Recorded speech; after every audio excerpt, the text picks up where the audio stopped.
sibei le vak le tuna ka soi tur chu Khawvel pumah Chak Ber hlauhawm ber le luhluaih fighter jet pathum chungchang kan thlir le dona emi video a hian Russia Su-57 America F-35 Lightning II le F-22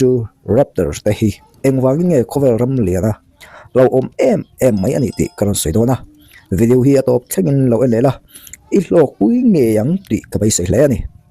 leilum chunga fighter jet a Chak Ber pathum te zingami kan soi dona number pathum na tahian ron tran don taila Su-57 Russia hi ania Su-57 hi 5th generation fighter jet ania athana em na biak chu 3D thrust vectory technology among ani he technology awang hiam thom dim lama chuan athiam ber lo ti soi theima se dogfight kan ti ear to ear close combat a chuan achak ema a hlauhawm hle mai bok ani number panina chuan F-35 Lightning II USA siamania F-35 hi flying super computer tin an kauthina a chan chu a sensor le computer system hi a hlo tling lutuk wang ani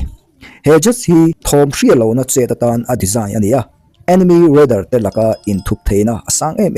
ani F-35 hi model pathum a ania chumi te chu F-35A antia F-35A hi Air Force atan an manga F-35B le boka hemi hi vertical take off le landing theinan an siam boka F-35C hi Navy aircraft carrier tan an mang bok ani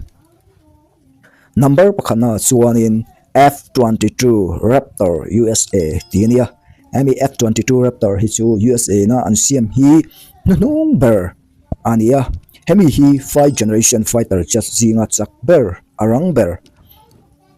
ani ti soi thai ani F-35 aya achak na ber chu arang zoka achet lak dan athazok ani enemy radar chuan F-22 chu marble te ang chau hmuh theia chutiang chu athom hriat lo le hmuh the lo thiam na achak lutuk wang ani chuwang chuan F-22 chuan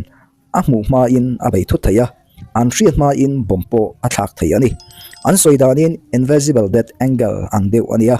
he jet hi achak lutuk wangin America chuan ramdangin an nei ve lo nan azur lo top mai ani